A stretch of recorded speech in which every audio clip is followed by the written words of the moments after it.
Have you told your friends that you see ghosts? Oh, absolutely not. Gina Rodriguez returns in Not Dead Yet. I'm back, baby! Who is up? Oh, she's the obituary writer. And Brad Garrett joins the brilliant ensemble cast. Titan, Maverick, Titan of all Mavericks. These are all words used to describe me. Not Dead Yet. Season premiere. Tonight, 8:30, 7:30 Central on ABC. And stream on Hulu.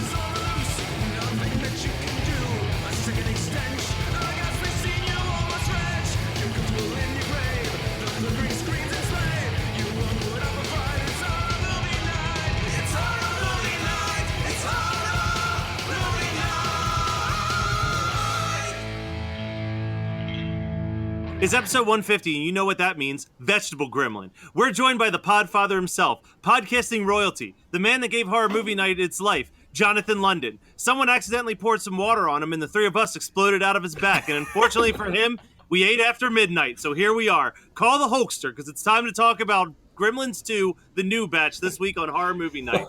John, thank you so much for joining us. Any excuse to talk about fucking Gremlins, I know this. We've been trying for so long. A story about the first year of Horror Movie Night. Scott, Adam, and I watched CHUD because John was like, I want to come on the show and talk about CHUD.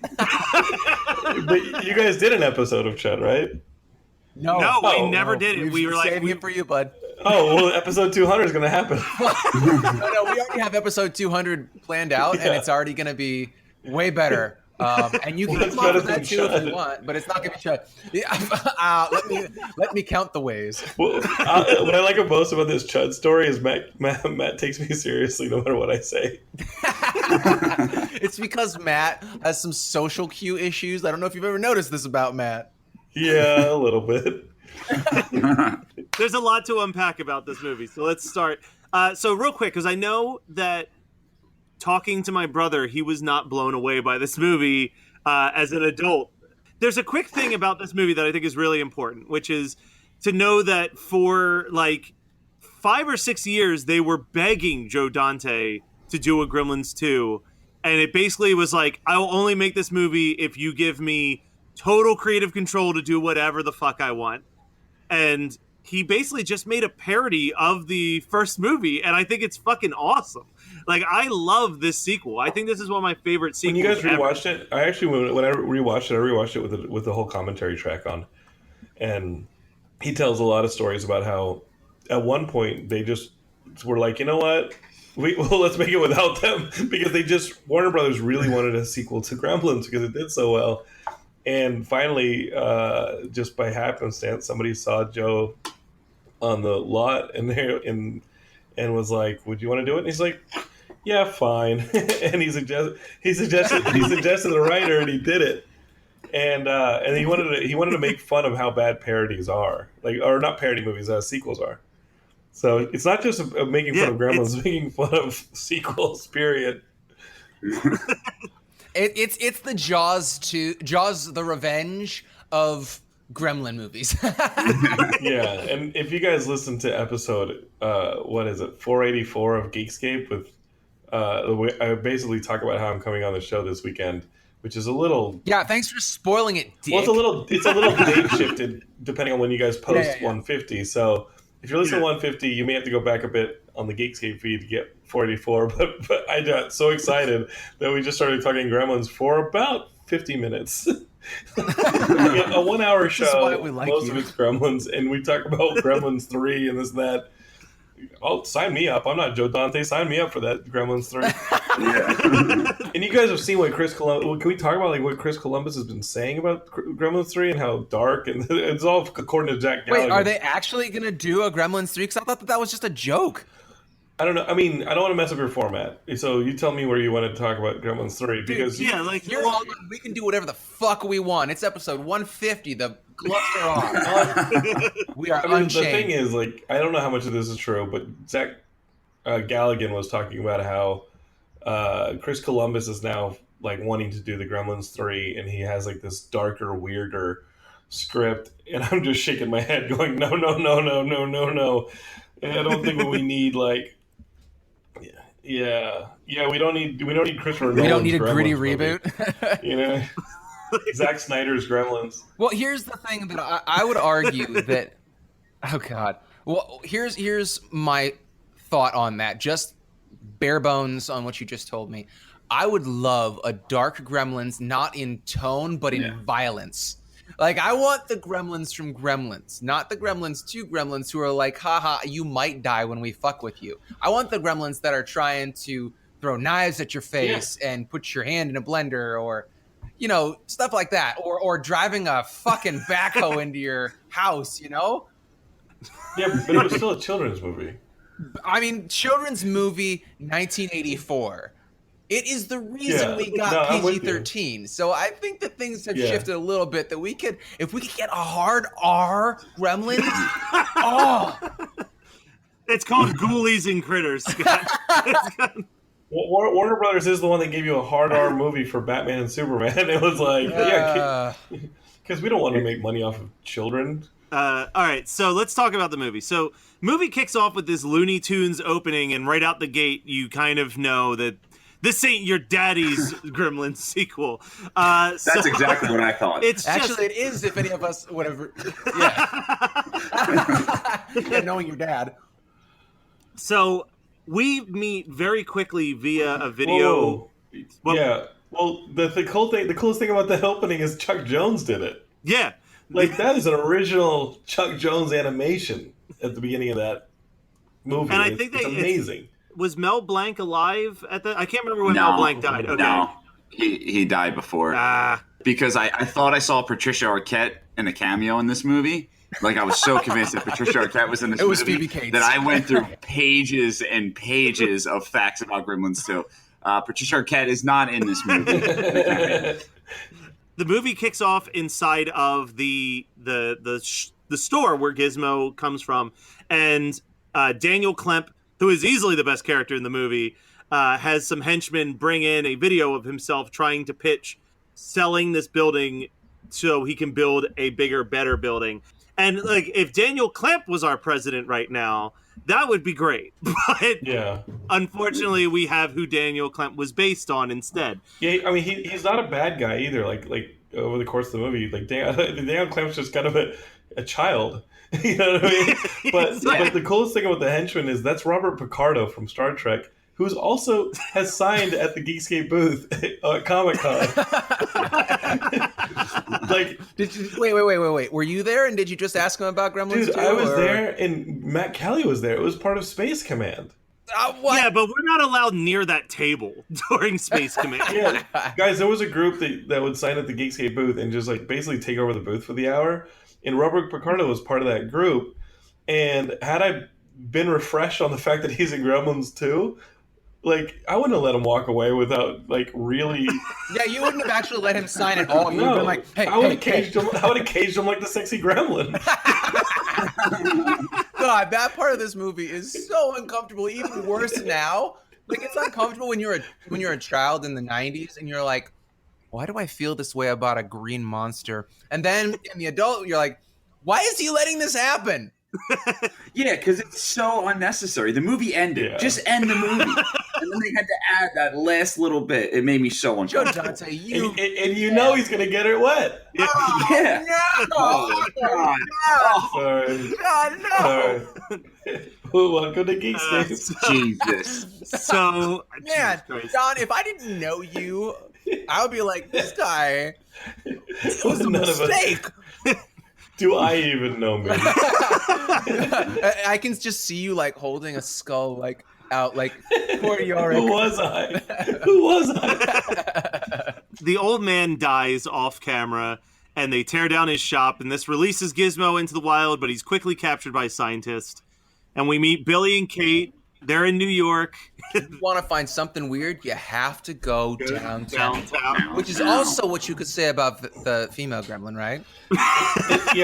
They keep from interrupting. Like, this is not where we go on our takes, because I wrote so many notes. Like, this is like I'm just letting Matt get through the synopsis, right? It's not going to Well, happen. no, we're not getting through the synopsis at all. Well, to be fair, with this movie, the synopsis pretty much stops as soon as the Gremlins come out. Yeah, the movie is so thin. The movie's really thin. And that's just what makes the power it of good. Gremlins. Yeah, like The thing that happened in the second movie that wasn't in the first was Rick Baker took over on like special effects, and he made Gizmo walk, which is something you don't see in the first movie. Like you actually, you see him run away from the store when they start.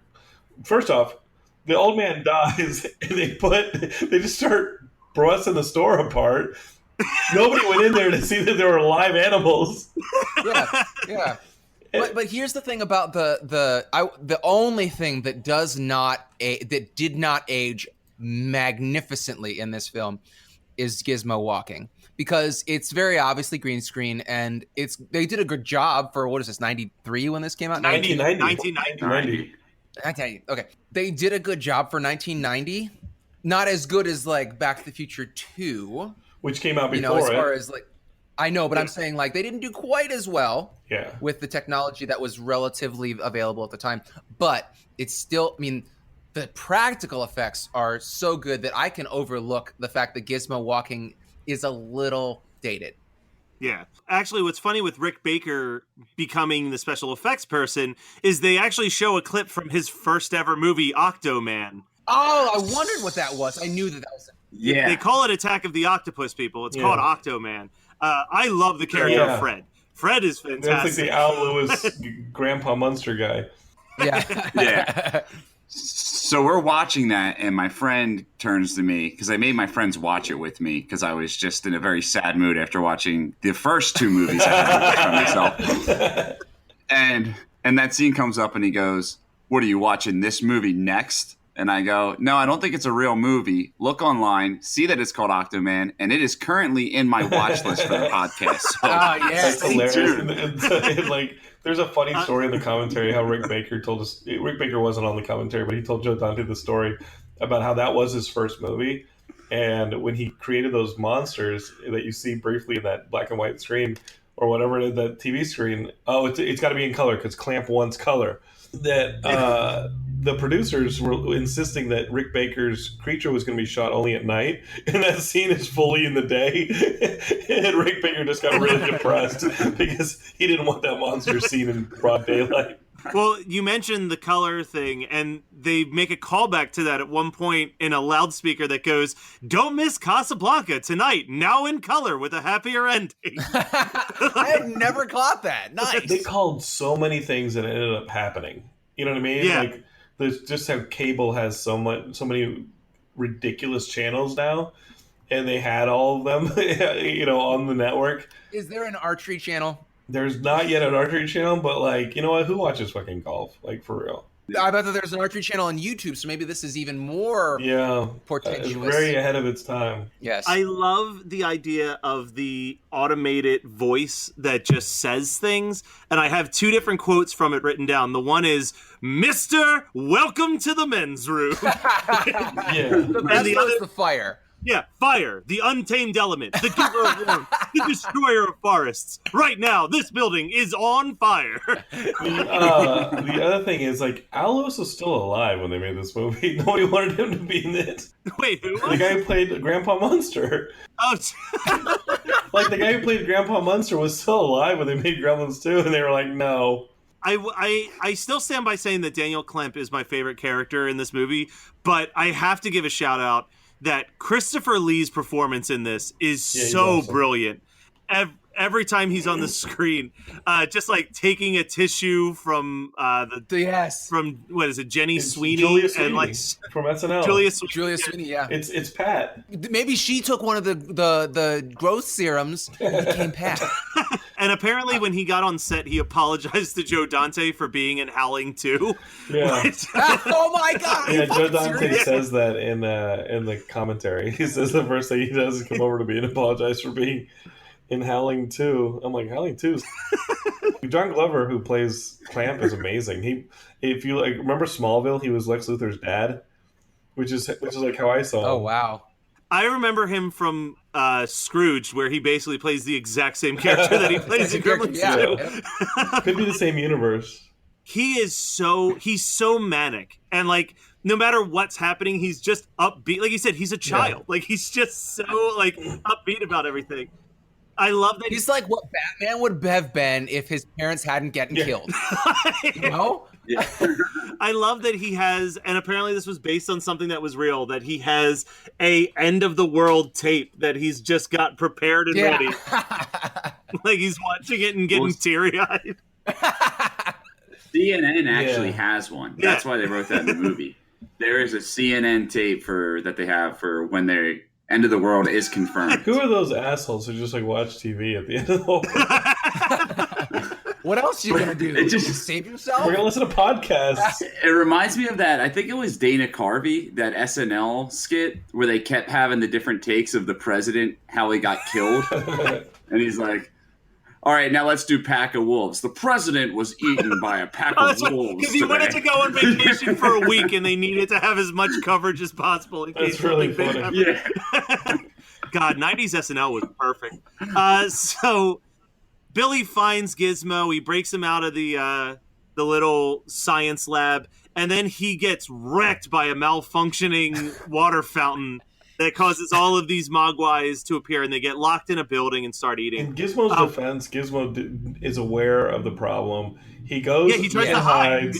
He's just still a little dumb. Yeah. Well, he's just a little sheltered animal. Oh, did we just skip over the cow with the helmet and the giant brain? There's at Slice of Life Incorporated. Like in that Christopher Lee's lab, they're just walking by with a cow with a giant thing on its head, like a giant helmet, and then somebody walks around with a giant brain. Yeah. I'm like, what's It's happening? It's so absurd with all the things in that lab. And again, it's only made better by like Christopher Lee's very stoic, evil scientist performance. She's like, what does he say when he gets it? She's like, "This came in the mail for you," and he goes, "Oh, I hope it's my malaria," or something like that. You also get to see Gizmo dance. Yes. I hate that Gizmo dancing scene with the fucking twin doctors. Well, the thing is, Gizmo's ruse, really, because his whole intent is to like make them like entertained by his dancing, and then he's gonna make a break for it. I always forget about the fact that he's actually trying to run away. I thought he was just like, "Oh, I like music, I want to dance," and then he's like, "Oh, wait, I should get away." None of us have noticed like Billy's really hot coworker who tries to seduce him. You mean Marion? Marla. Marla has long red curls. She was actually the drunk blonde in 16 Candles. That's awesome. It's the same actress. Yeah, because I was like, what do I know her from? And she didn't do a whole lot of. She did like some soap operas and stuff like that, but she doesn't have a very extensive like. Did you guys notice that in that scene where Billy is telling his girlfriend Phoebe Cates like when he's telling her like, "Hey, I'm gonna have to work late tonight. I have to go," like, you know, and she's working at her security desk or whatever it is. In the background, it's the women's locker room. What is happening? I have a note about that too. Like, there's a woman walking around in her bra and panties, and he's there's just right a there. dude right there in the lobby or whatever, the gym area, I guess. And there's like half naked women walking around the background with lockers. So I'm like, wait, what? Clamp, you're gonna end up with so many lawsuits. he's gonna clamp down on him. He's going to. So all right, so we also got to talk about the fact that Henry Gibson gets fired for smoking in the stairwell. Yeah.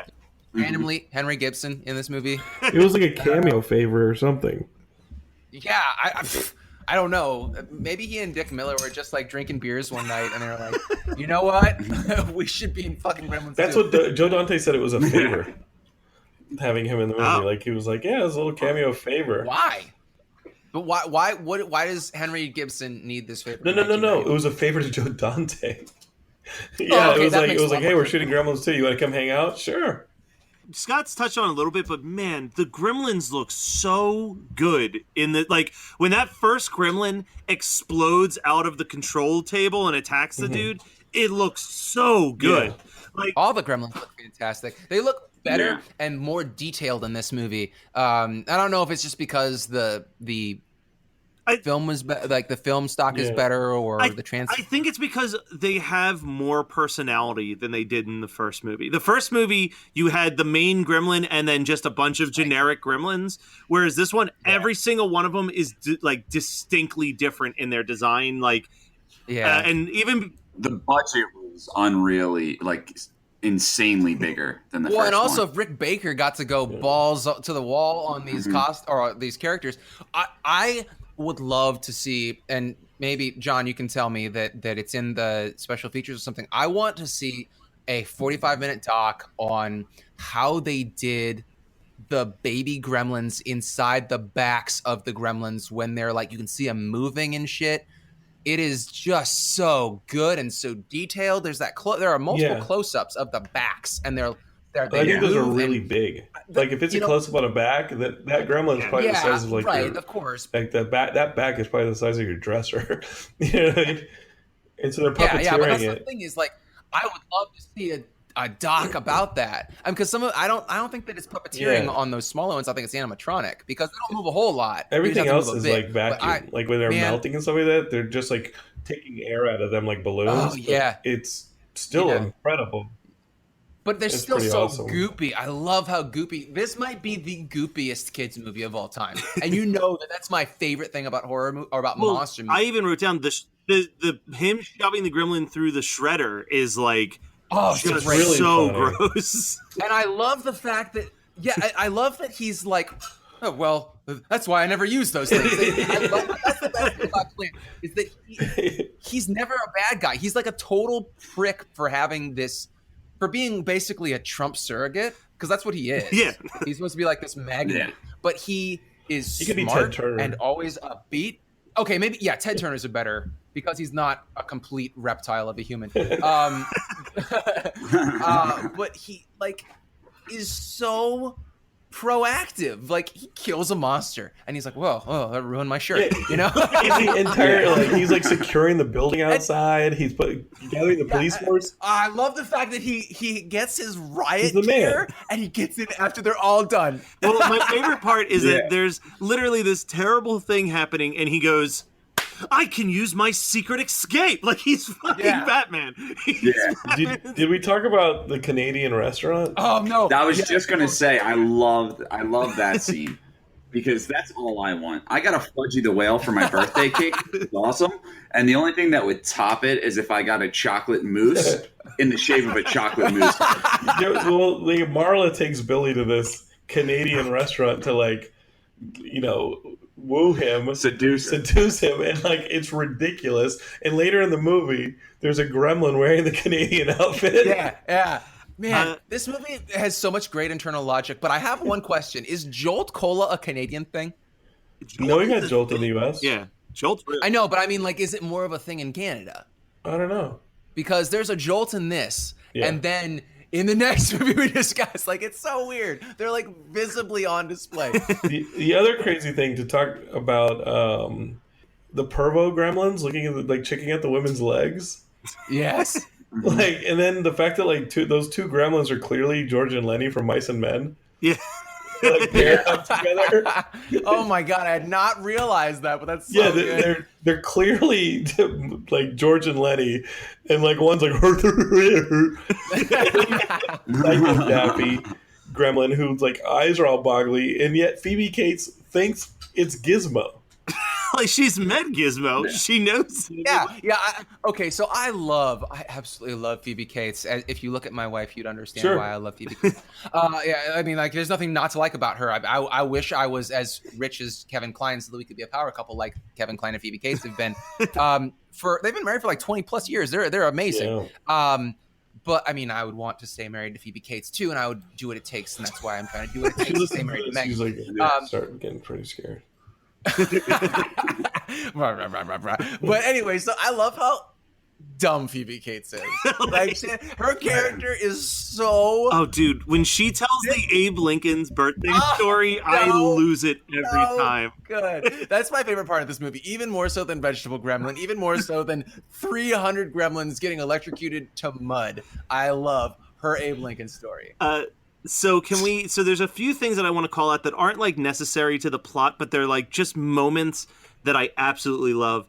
I love the TV chef getting drunker and drunker on Sherry. I have a note about that. I wrote that down. I think the one thing where I was like, these guys are just like they must have just been so high when they're making this movie. They're like, okay, all right. So he gets arrested and then he's leaving jail. Hold on. What if when they're leaving jail, just a paddy wagon full of mines go to jail? But the mine thing is pretty amazing. Cool. I like that Billy comes home from his date with Marlo with lipstick all over his face, and nobody even tells him. Like he just has it over, and like nobody's gonna say anything. Yeah, Dick Miller shows up, and he's got lipstick on his mouth, and Dick Miller's like, his entire town was almost burned to the ground by these fuckers, yet he leaves Gizmo alone in his office. Fuck him. Like, he's an idiot. I realize this now as we're talking about like the mimes and the cow and the brain, like, and the psychotic security guard.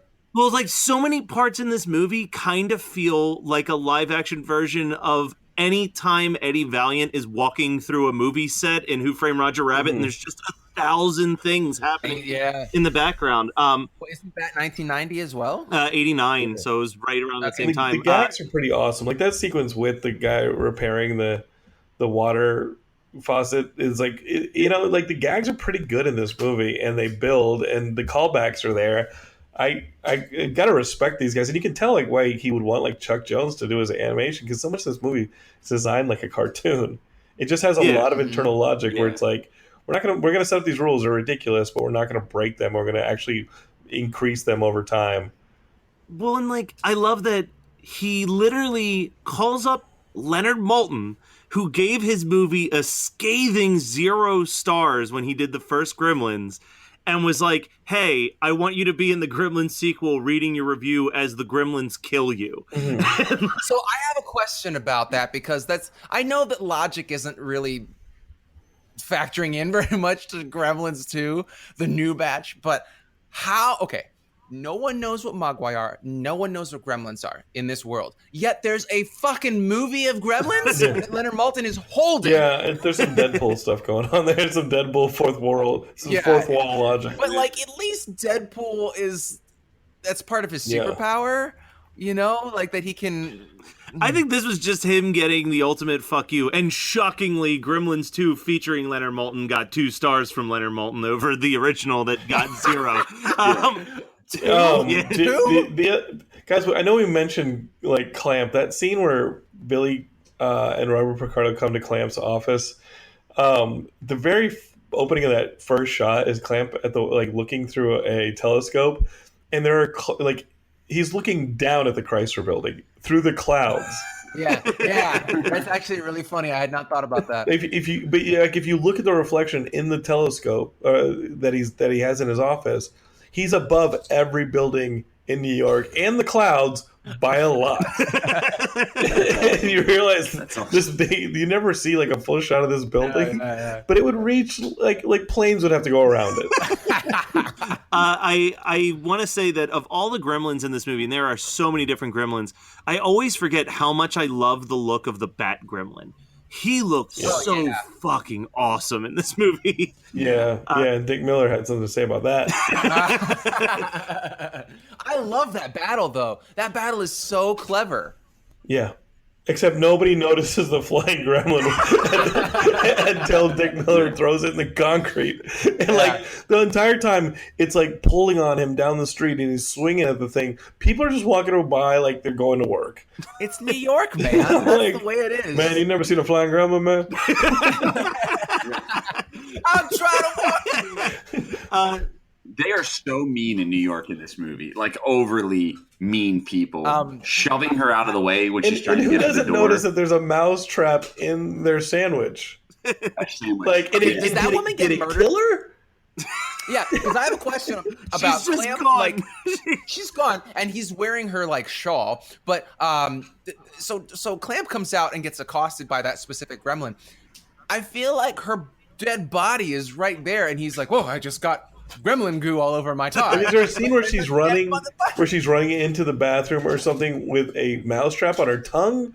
Like, I don't know how that works. I didn't see that one. Yeah, I don't think- she just she just disappears, and next thing you know, it's like, oh, I guess the mousetrap took her head off, and she's. Yeah, she's I think dead. I like the overly racist Asian guy. But that's Hung from 16 Candles as well. Oh yeah, and he's the guy from UHF. He's just the same guy in a bunch of different movies. Because when I first noticed it, I had to look it up. My guy Jason Segel. There's one scene when he's trying to get a room, and she goes, "Well, I hope you enjoy your stay." And I'm like, "Why does that Asian guy that's randomly just smiling and nodding look so familiar?" Yeah, he's the hotel manager who just smiles and nods at one point. Wow, we've been talking about forgetting Sarah Marshall for like the last month of episodes. It's amazing. Yeah, and I don't like stereotypes, but the whole stereotypes with Asians and cameras, it's unfortunately true in my book. This is why I love seeing it on camera. It's like, because he goes to Disney every month. That ruins I was gonna say, for me. Exactly. It's just turn your flash off. I get you travel. You traveled. You want memories. Turn the flash off. So my favorite scene in this movie, I'm going to sit down. I'm going to quote it because it's great. Okay, guys, listen up. People pay good money to see this movie. And when they go out in the theater, they want cold sodas, hot popcorn, and no monsters in the projection booth. Do I have to come up there myself? Do you think the Grimsters can stand up against the holster? Because if I were you, I'd run the rest of Gremlins 2 right now. Sorry, folks. Won't happen again. And he's wearing his belt, which is awesome. Hulk Hogan is so good in this movie. And then there's the controversy of the VHS version of this movie in which with John Wayne. Yeah, they replaced it with the Gremlins jumping into a John Wayne movie, but it starts off with like 30 seconds of static, and there was enough people that shut off the tape thinking it was broken and returned it to the video store that they had to start putting a sticker explaining the joke on the front of it. It wasn't even that. Like, post houses were having trouble with making copies of the movie because, like, regardless, people thought the film was fucked up when you were making a transfer, or they thought the tapes were messed up when you were doing it. Like, Joe Dante says in the commentary that there's a big, like, they had problems with post houses doing their transfers. I saw this movie in 1990 over the summer when I was in Mexico visiting my family in Guadalajara. And we went to the movie theaters, and I could have sworn we got the John Wayne version. So I didn't see the Hulk Hogan version until a bit later. But for most of my life, I didn't know which was the real version. And I think the way it actually went was I did see the Hulk Hogan version, but then I saw the John Wayne version, and it all fucked up in my head. But that scene's amazing. So I've told this story once before on the podcast, but I loved Gremlins as a kid. So when Gremlins 2 came out, my uncle took me to see it. So I was 5, and I saw Gremlins 2 in the theaters, and I loved Hulk Hogan. So when that scene happened, I genuinely thought that Hulk Hogan was in my movie theater and like got up on the seat to like try to find him. Jesus Christ. What an idiot. Jesus Christ. Oh my God. We got to also talk about another celebrity cameo that we missed. The theater manager. Paul Bartel. Oh God, Paul Bartel is so good as the snooty theater manager. He's snooty at fucking everything. We just completely skipped over Phoebe Cates getting attacked in the elevator, and there's a giant fucking drill bit that goes through the wall. Yes. Oh, the drill bit is the size of a child. Drill bit. The elevator joke is great. I bought a child. The elevator joke itself is great, where the Gremlins are recreating the emergency system. Yeah. That is a really, and then you got the spider. Phoebe Kate gets to interact with most of the best Gremlins, actually. Yeah, and I don't think we gave the listeners their due on the flying gremlin and how Dick Miller throws it concrete and then the thing flies off and becomes a gargoyle. I think again, like it feels like you're watching cartoon sequences in this movie, and the payoffs are really, really good.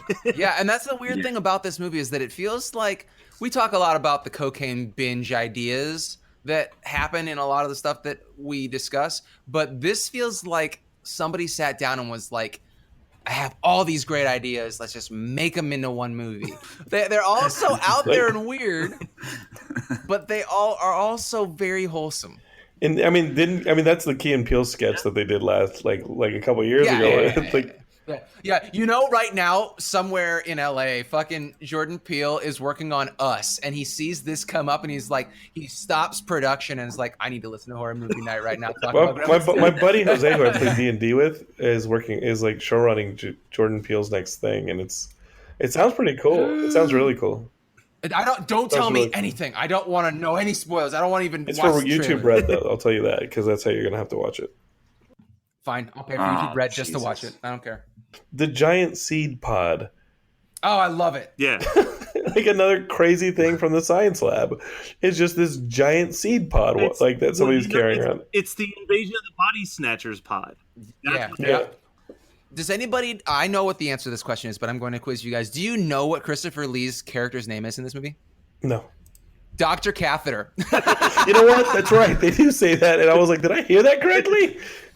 It's not as good as Jeffrey Combs' doctor's name in The Guyver, where he plays Dr. East. So what do you think the logic is on keeping an electric gremlin on hold for the last half of this movie? So much. I love that the gremlin seems annoyed by the hold music. You're literally keeping an electric gremlin, which defies physics, sadly kills Christopher Lee's character, and is going through the walls, is like omnipotent, and you trap it in a phone.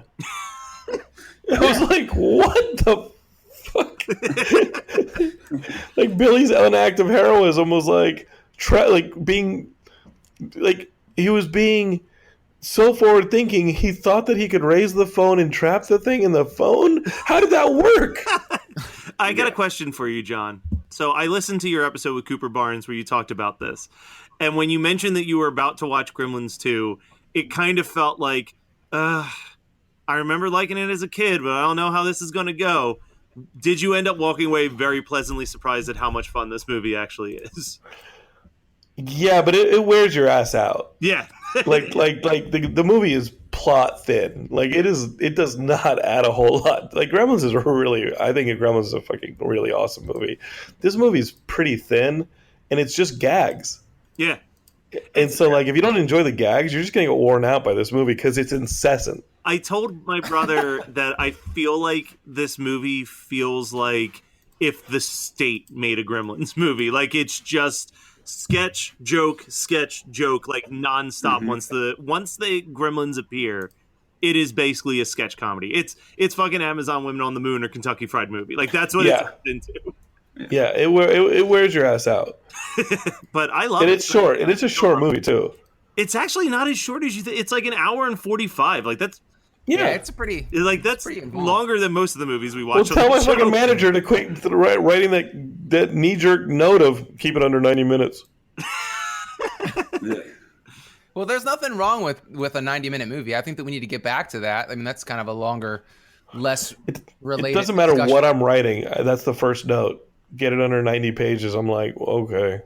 Well, but that's the thing is that I don't think that we need so many 2-hour movies. No. And that's also because I love the Marvel movies, but I can barely watch an entire one in the movie theater because I have to pee. Yeah. But you're going to miss so much if you take 2 minutes to go take a whiz. Yeah, I feel that, especially when the ones are kind of long or there's something that you've seen before.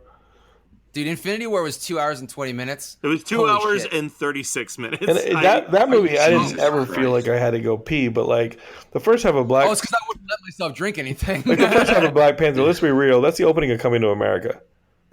Oh, yeah. But better. Yeah. I mean, the only thing that movie doesn't have is... wait, which one? Is it Coming to America or Trading Places that has Soul Glow in it? Coming to America. Yeah, dude. That's the only thing that Black Panther does not have on Coming to America. I was like, where's Eric LaSalle? You know, like when the Black Panther flies into Wakanda for the first time, and he's like, "This never gets old." I'm like, except in Thor when you saw it, or in Guardians when you saw it, or in those other movies when you saw a guy fly a spaceship into a piece of CGI. I have one note about Gremlins 2, and then I'm done. Two things. Sorry, two. One, Vegetable Gremlin is obviously my favorite. He is so nice that he lets people pluck olives off of his head to make martinis. I love that.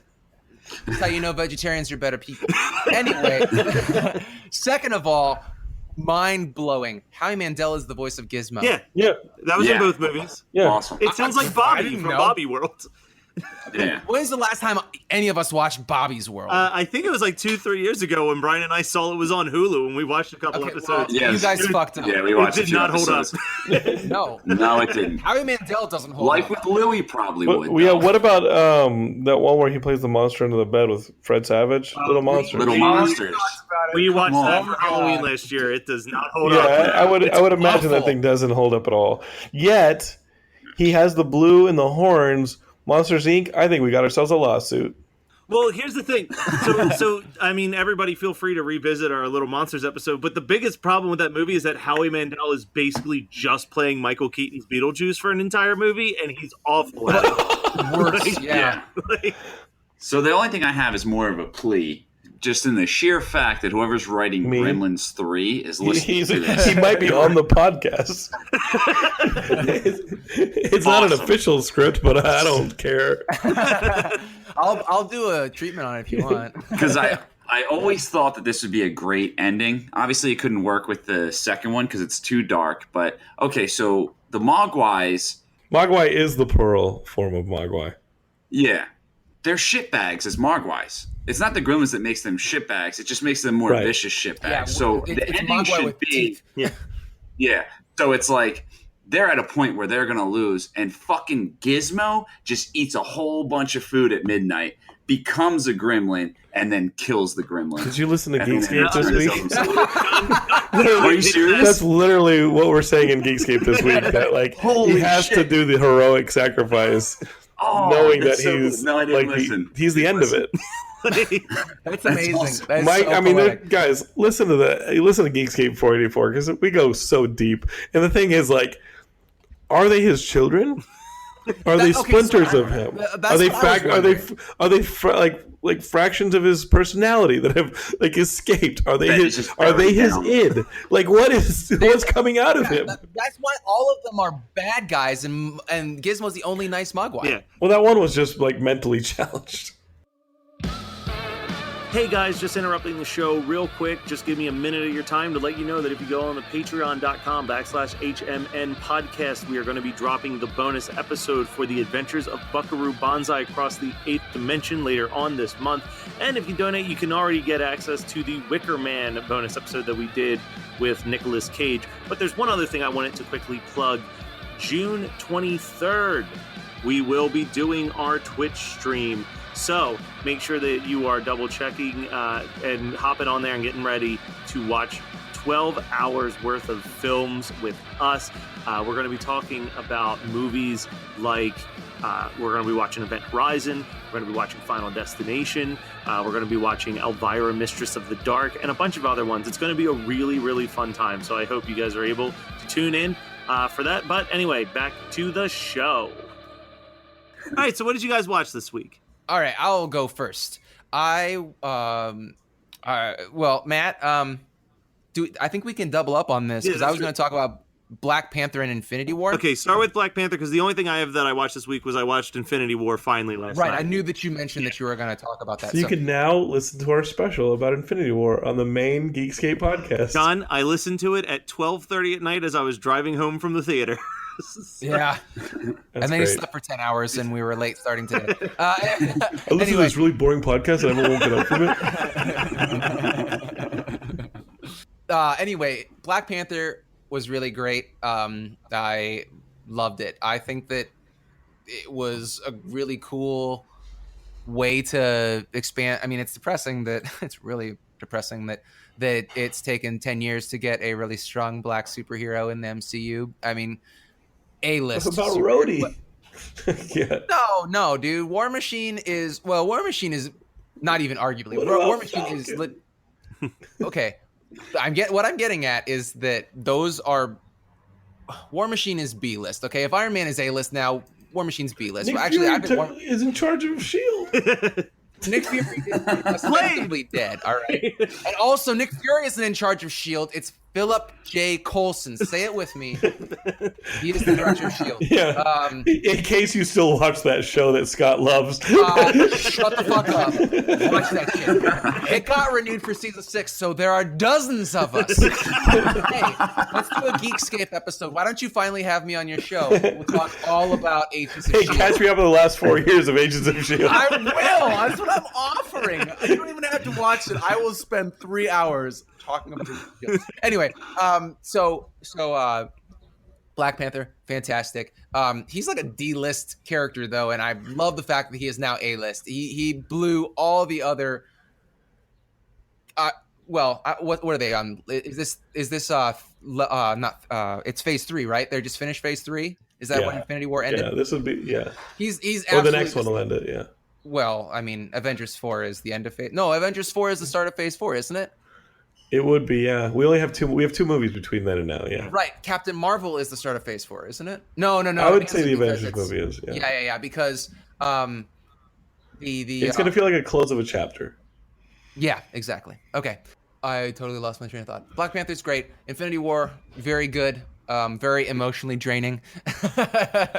I watched them within a week of each other, and goddamn, that was a good week for me. Yeah. So yeah, I'll keep it short and sweet, even though this is going to come out at a point where most people have seen Infinity War. I want to keep it spoiler free. What I will say is that I didn't have the emotional reaction that a lot of other people had, and I think it's because I waited so long to see it that I was just prepared for the absolute worst in that sense. But I will say, I will say that everything that I thought was going to happen as far as deaths, it was the total opposite across the board. So that was kind of weird, where I was like, oh, that's great. None of what I expected happened. So I'm excited for the next one. I think that the ending shot, the very last scene, not the post-credit stuff, the very last shot is such a perfect ending to that movie. And that's all I've got. I think in what I loved about that movie is its ability to impress you or surprise you in so many ways. Like from the beginning to the end, I was surprised by so many of the turns. I will say, and I think you've talked about this already. You definitely talked about this at length on there, and I don't think that this is a spoiler to say that Thanos is such a great villain because you can put yourself in his mindset and see where he really truly believes that he is doing a good thing. I think that he is great because he doesn't think he's doing a good thing. He thinks he's doing a necessary thing. Yeah, he's doing the right thing. He's burdened by it. Yeah. Man, that is the best, most nuanced villain I've seen in since a decade. Loki. Oh God, get the fuck out of here. No. Since earlier this week when you saw Killmonger, let's be like that movie only works for me. I think the first half of Black Panther doesn't work for me. It's okay, this is cool, but he has no flaws. As soon as Eric Killmonger shows up and really makes him number 2 on the totem pole, I feel like Black Panther really starts clicking. Yeah, so, I love Killmonger.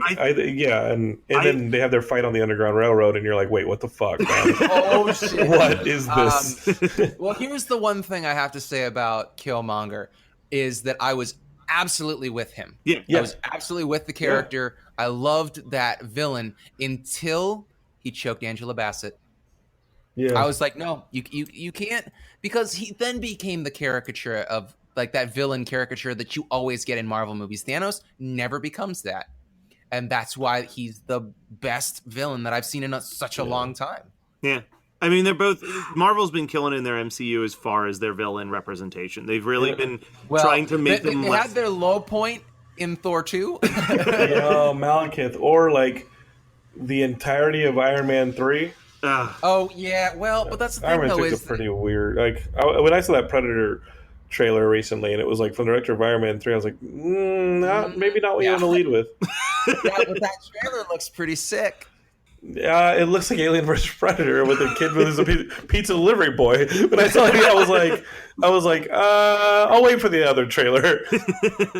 Knowing the movie's been delayed 3 times, I'm like, I don't know about this one. You gotta support it though. Fred Decker wrote it. We need him to get back into Hollywood. We're gonna support it. You can't say that we're not going to support that shit. I'm gonna see the Predator movie.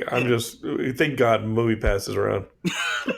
We just talked about that in another episode. Yeah, it's the only way that you're gonna see Dwayne Johnson movies. Well, no, I said that it's like a worse gateway drug than marijuana because it makes you do shit that you regret. Well, speaking of Josh Brolin and nuanced performances, the thing I watched this week was Deadpool 2, and if you're listening to this, when you guys put up your episodes, it'll definitely already be up on the Geekscape feed as my in-depth talk about Deadpool 2. But I love that if they merge these universes, he can play both characters because he kills it as Cable. And I've heard mixed reviews on Deadpool 2. I'm not one of the people who's mixed on it. I had a lot of fun with Deadpool 2, and I'm glad that they changed it up enough that it wasn't just more of the first movie. Clearly, like, his attitude is very much the same because that's who the character is, Deadpool's character. But his goals are in a lot of different places in this one from the first movie. And he definitely has a character arc that's different than the first movie and realizations, and he advances a bit as a character, and it's a lot of fun. And then the X-Force sequence is like one of my favorite sequences I've seen in a movie in a long time. So what about having Brianna Hildebrandt in there? Because, you know, like, she's coming off of Tragedy Girls, and I absolutely love her. So, yeah, good stuff. I thought the whole movie was a lot of fun. Like, the star for me is the woman who plays Domino. Like, that was a lot of fun watching that. And yes, I'm really, you know, after all the fucking losers on the internet were like, why is Domino black? Like, I really wanted her to kill it, to just shove it in their faces. She's funny. And she's great. She's lethal. She's hot. She's like, she's awesome in this movie. And yeah, that X-Force sequence is like my favorite part. There's a couple parts that I really enjoyed, but Deadpool 2 for me, like, was not a mixed experience. I really, really, really enjoyed it. So I didn't watch anything this week. It was a busy week, but I did read this week. So what did I read this week? Jade threw me a surprise party, and she gave me one of my early birthday gifts, and it was a big book on serial killers. Jesus. And Was it a pop-up? So yeah, it was a pop-up book on serial killers, and I am so embarrassed that I knew the name, but I didn't really know the story of Dean Corll, and that should be a fucking horror movie. This guy pretty much gave this like teenage kid drugs and shit to go lure kids into this house, and they would get really high and huff paint and pass out, and then he would bound them, rape them, torture them, kill them. Oh my god! Yeah, What? but That was my original design for Geekscape. he killed over 30 people, 28 confirmed. And the reason I was like, this needs to be a horror movie is it was this teenage boy and his other friend, his other guy friend, that would lure kids there. And one day, the kid, his name is Elmer Henley, brings a girl to the house. And Dean Corll is like, yo, you brought a fucking girl to the bachelor pad? And he's like, it's cool, bro. And Dean's like, you're right, it is cool. So then they all get high and pass out, and he wakes up, and Dean's got the girl, his friend, and him tied up, and he's like, don't do this, man. Me and you, we'll kill these girls together. And Dean Corll's like, fuck yeah. So he unties them, gives them the gun. He's like, you take care of the girl, I'll take care of your friend. And then just the kid shoots him 6 times and kills him. And that's how they stop the serial killer. Like, it's such a like set up awesome horror movie that happens to be a true story, and children are dead, and I'm sorry that I'm excited about that. But that guy was complacent with the murders up to that point. Yeah, like he's not a good guy. No, he's definitely not a Who good would be guy. quote unquote your hero in this story for stopping the serial killer? He'd be an anti-hero, Yeah, John. or I mean, he makes a turn and he's like, "You can kill as many dicks as you want, but the second you mess with my poon, Yeah, leave it alone." Well, he's still in jail. It's not like he got like, hey, good for you. You stopped the killer. Sometimes. the whole thing is a bad situation." killer. Damn, I never heard of that. All right, well, that was Gremlins 2 from 1990. We've done 150 episodes. Don't forget that tomorrow at noon Eastern Standard Time, Brian, Scott, and I will be watching 12 hours of movies on the Geekscape Twitch channel. That is twitch.tv/Geekscape TV. So go ahead and tune in on there as we sit through Scream 2 and Elvira, Mistress of the Dark and Beetlejuice and Event Horizon and The Faculty and Nightmare on Elm Street and various other movies as we just sit and talk and hang out and have a good time. And like I said before, bring your friends over, just have a good time. Watch the movies with us, laugh, enjoy yourselves, and we'll be raising money for Planned Parenthood on the side, so you can donate money while you're watching to help us out with that as well. And it's just going to be a great time. Thank you so much for well, Matt, real quick. First off, The Faculty is the shit. And if you watch closely in the opening credits and then in the pool scene between the coach and I forget the name of the actor's name, but in the background you'll see a young Paul London as an extra in The Faculty. Ooh, yeah. What? So you can see my brother in several. My brother and former WWE wrestler in several shots of The Faculty because they filmed it at the School of the Deaf in Austin, and he was an extra for a couple of the days. Yeah. That's amazing. Yeah, it's pretty funny. You eagle-eyed Geekscape listeners and horror movie night listeners can watch along with the boys and look for Paul London. And whenever you see him on the screen, I don't know, do something fun. Shoot the murderer in the room and let your friends go. Sorry to interrupt. Sorry to interrupt your outro, but had to mention fine. Check out more of John at Geekscape. He is the man who runs the show that we're just delighted to be a part of the entire community. And we will be back next week with a movie to celebrate the 4th of July in style. So tune in.